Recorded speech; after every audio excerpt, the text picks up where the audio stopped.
Hi, this is Corey Johnston, and today's lesson is going to take place in the 6th chapter in the book of Judges, and the way I want to frame this discourse is in the context of miracles, and the foundation we're going to proceed from is our definition of miracles.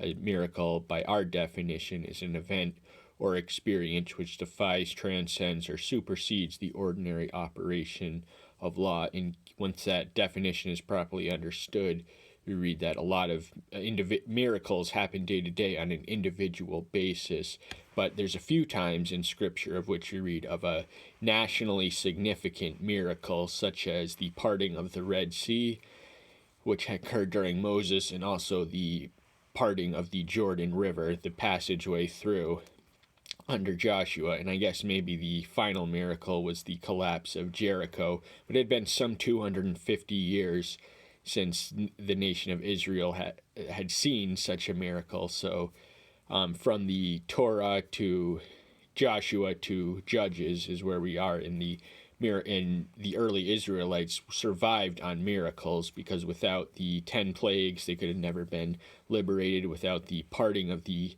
Red Sea, they could have never escaped from Egypt and extinction and permanent slavery, with a tighter fist in the iron fist of slavery. But there's in the period of Judges period, which expands a range of 250 years. That's a quarter of a millennia, so it is a significant chunk of time, and a lot does happen in a single chapter. For instance, we read of Deborah in the 4th chapter after Ehud, who was the earlier judge or deliverer, or the one who liberated the nation of Israel, the tribes of Israel. They weren't really even a nation yet. This is their proto-national period. And he had delivered the people of Israel from the foreign oppressor. And then we read of one named the Canaanites come and take over and oppress the Israelites. We don't read much details on why, but then we do read of Deborah, a female, and that in itself is a miracle, that God could use a female to be a judge, which is the military leader. She was also a prophet, and a song of hers is recorded in the 5th chapter, of which we read here. So she was a prophet and a judge, and the only other prophet of which we read of in the period of Judge, she's designated such in the 4th verse of the 4th chapter, is an anonymous one we meet in this one. So in the period of Judges, there weren't really prophets. It was just kind of people doing whatever living by their own law, we read at the conclusion of it. So they do succumb to apostasy, and that explains where they find themselves in the opening verse, which reads, "And the children of Israel did evil in the eyes of Yahweh, and Yahweh gave them into the hands of the Midianites for 7 years." So after being liberated for 40 years, that's the time frame we read of in the 31st and final verse of the preceding chapter in the events in the Scripture. There's a 40-year gap when they are in the covenant they entered into was a two-way street. There was blessings and peace and prosperity on account of obedience, but oppression for apostasy. So they frequently found themselves oppressed and at the mercy of the foreigners around them. And these foreigners were also Abrahamic descendants. They were the progeny of his maidservant or his concubine or something, but they coexisted in uneasy tension with the Israelites pretty much since the beginning. "And the hand of Midian was strong against Israel, and before the faces of the Midianites the children of Israel made for themselves the refuge which are in the mountains, in the caves, and in the strongholds."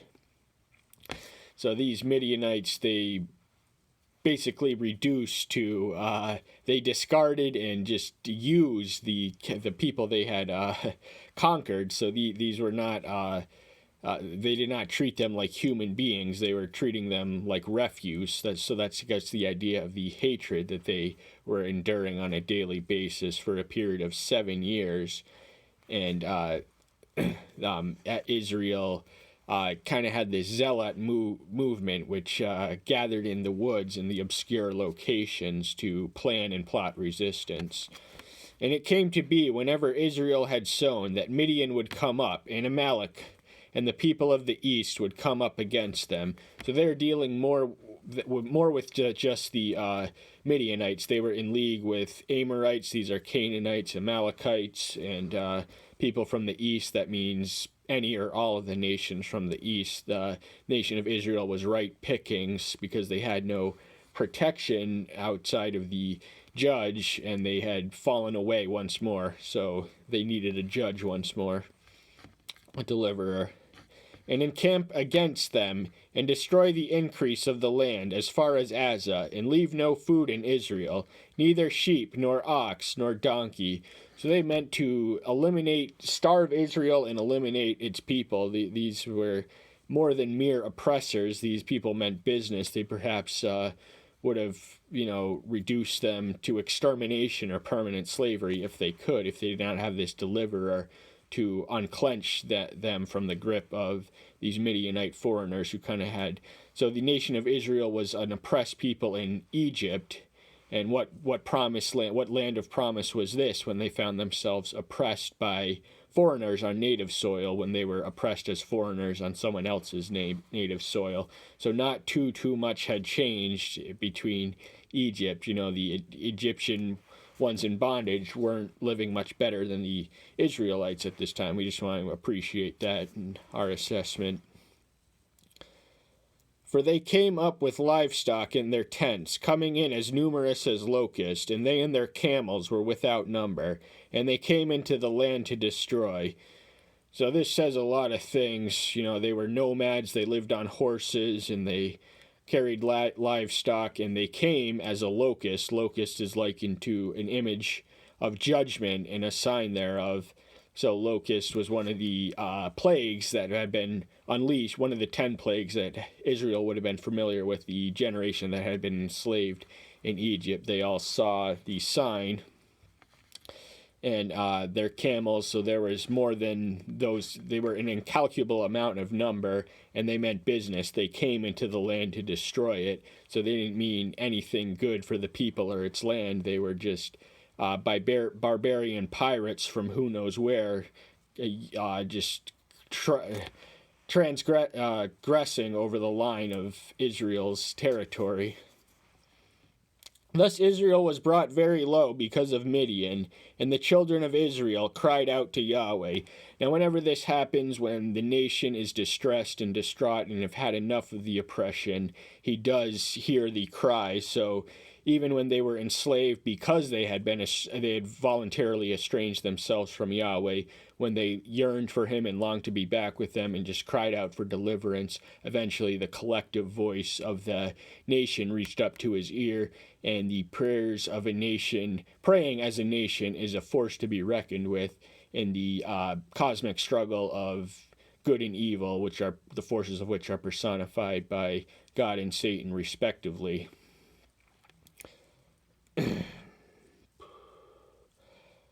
And it came to pass when the children of Israel cried out to Yahweh because of Midian, that Yahweh sent a prophet to the children of Israel, who said to them, Thus said Yahweh Elohim of Israel, I have brought you up from Egypt, and I have brought you out of the house of bondage.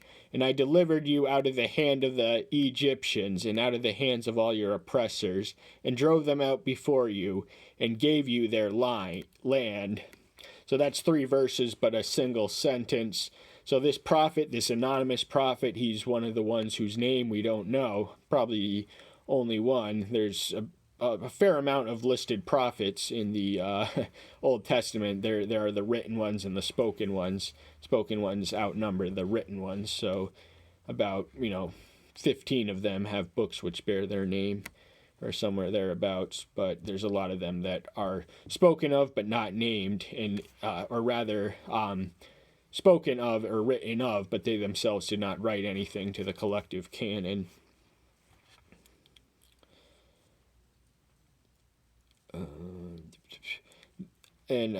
So this prophet was sent in response, and the message that he was reminding them that Yahweh was reminding them that he had redeemed them from Egyptian bondage, and he had continually intervened on their nation's behalf. They had gotten themselves in this trouble by falling astray from the covenant path in the first place, yet here they were yet again. So they had not learn from their ancestors' mistake. They were in perpetual motion, and this is one of the reasons that a kingship, a monarchical form of government, became necessary for the nation's survival.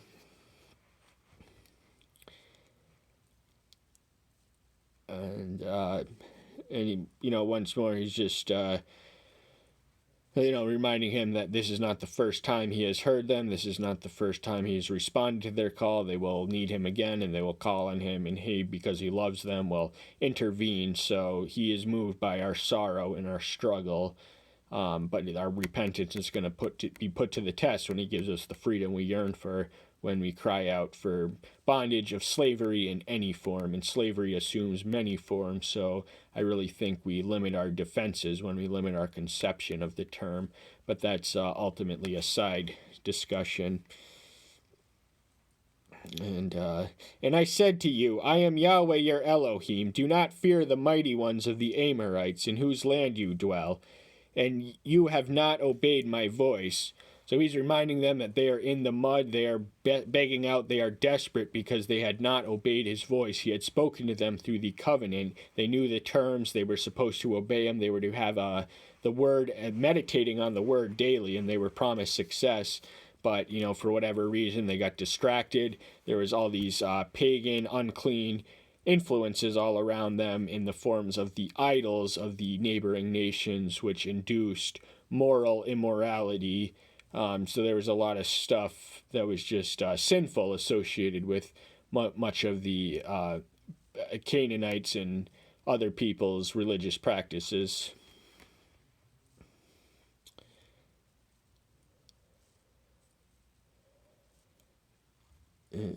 And the angel of Yahweh came and sat under a terebinth tree, which was in Ophrah, which belonged to Joash the Abiezrite, while his son Gideon threshed wheat in the winepress to hide it from the eyes of the Midianites. So here we finally meet the human protagonist of this chapter. This is Gideon. This is the next in line. He is, after Deborah and Ehud, Israel's next chosen national deliverer.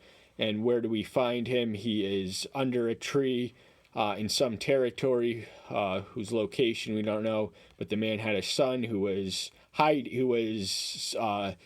stockpiling the fruit of his labor that he had farmed himself out of sight from the Midianite oppressors. And the angel of Yahweh appeared to him and said to him, Yahweh is with you, you mighty brave one. So this, as we read, Gideon had a degraded estimation of himself. He almost suffered from too much humility because he saw his family pedigree. We'll read on that, and he was too wrapped up in that he came from no family of significance, yet he had been chosen to a significant task. So this was an adjustment to Gideon, and he did demand a sign, and we will qualify by the end of this discourse why we feel that was a righteous request. And Gideon said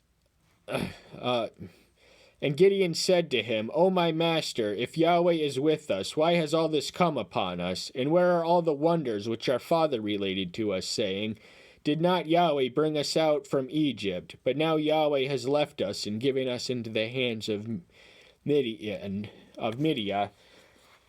So at this point, the tradition of miracles is as a hollow memory to this generation that is oppressed by foreigners, much as their enslaved ancestors were, and all they had was the memory and the reminder of their deliverance and redemption from Egypt, which they longed, they prayed out for now, and this was, they were longing for deliverance collectively.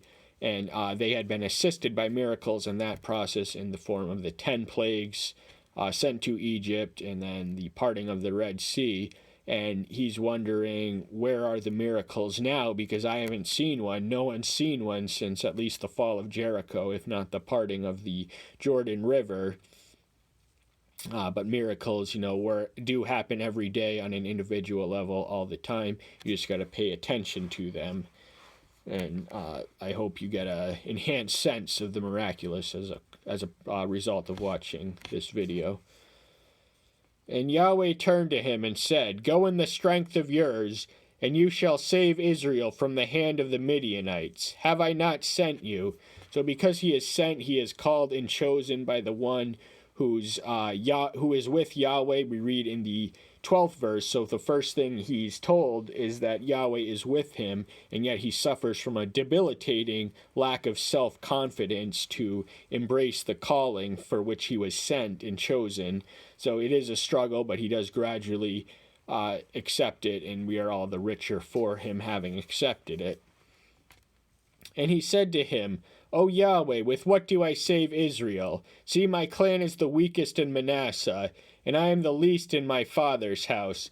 Manasseh was a weak tribe to begin with, even though they were the elder son of Joseph. The patriarch Jacob blessed Ephraim, and they would become the dominant kingdom in the post-United Kingdom splinter and the north. So the northern kingdom of Israel was often referred to as Ephraim, but Manasseh is kind of this weaker tribe, and his family is the weakest in that tribe. So he's very aware and self-conscious of his lack of pedigree.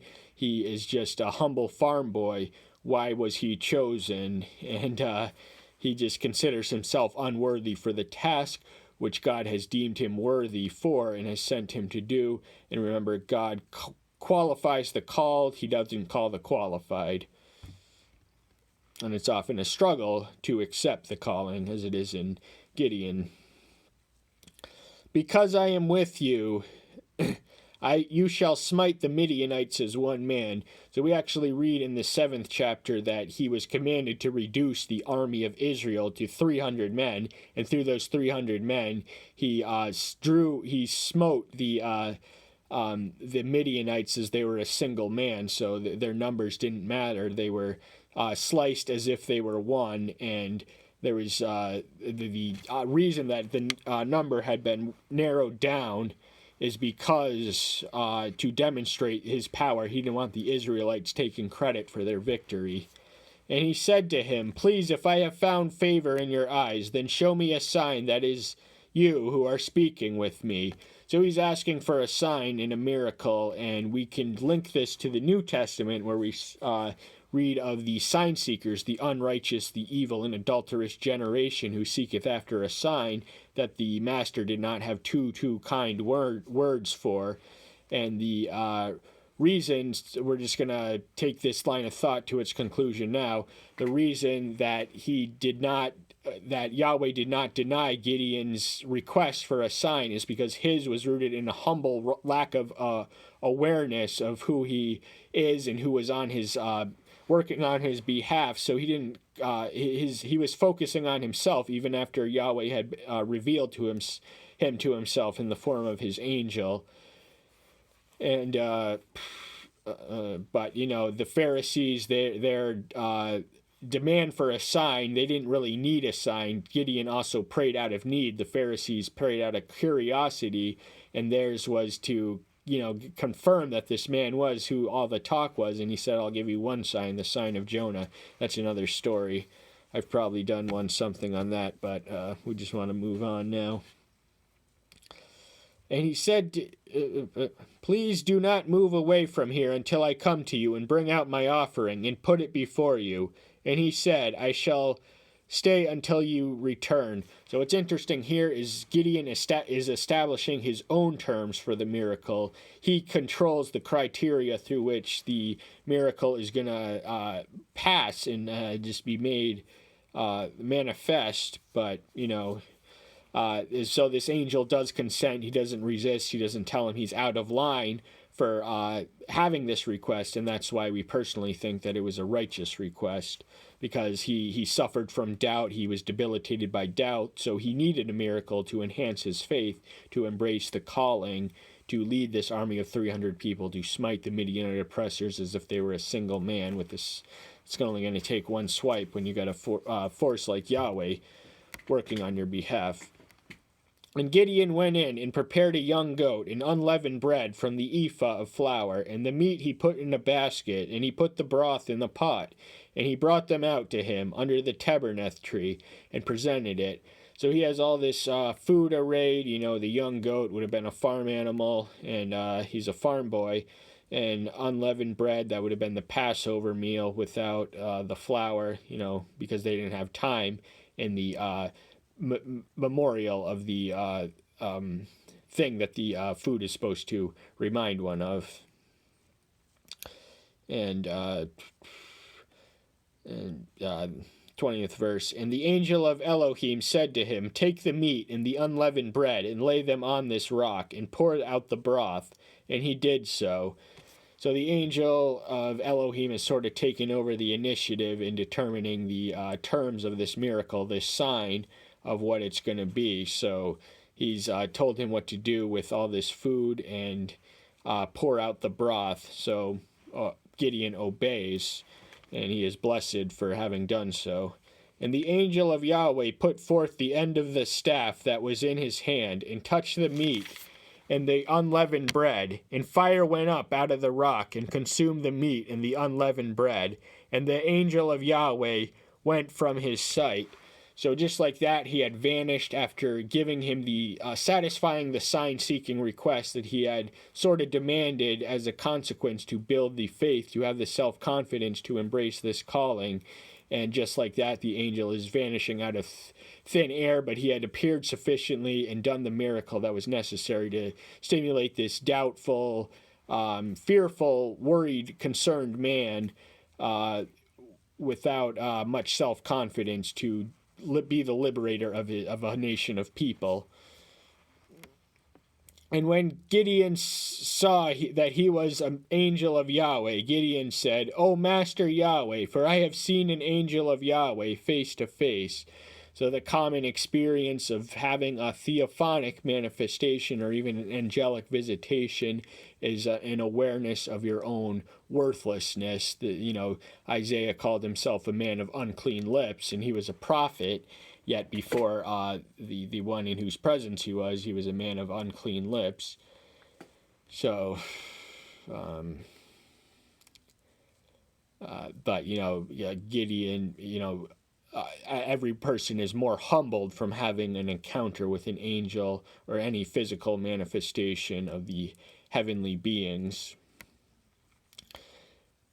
And Yahweh said to him, Peace be with you, do not fear, and do not die. Now what's interesting here is it's not the angel of Yahweh, it's Yahweh himself who is telling him, speaking to him in a voice, giving him peace. The Hebrew word shalom, peace, is not nearly enough an adequate translation. The Hebrew word shalom indicates a state of serenity and well-being and spiritual and prosperity in life. So it is more than peace alone, but that's the closest English word we really have to a word in a language which is in a lot of ways a richer language than our own.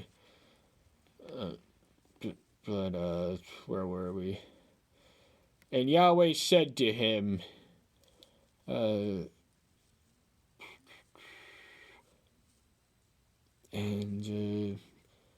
Yahweh said to him, and Gideon built an altar there to Yahweh and called it Yahweh Shalom. To this day it is still at Orphah on the Abiezrites. So this is one event of one day. We're going to cut it short. We would like to finish it, but I think it's best done as this chapter in 2 events. We may or may not pick that up on a future occasion, but that's all the time we have for today. I should have commented more fully on the final verse, but I hope I've given you the resources, equipment, and example for you to provide your own conclusions just by hearing the word and having your own interpretation. That's what I'm trying to do here. I hope that's the reason you're here. That's all the time we have for today. Thank you so much. I'll see you soon. Take care until then. Bye-bye.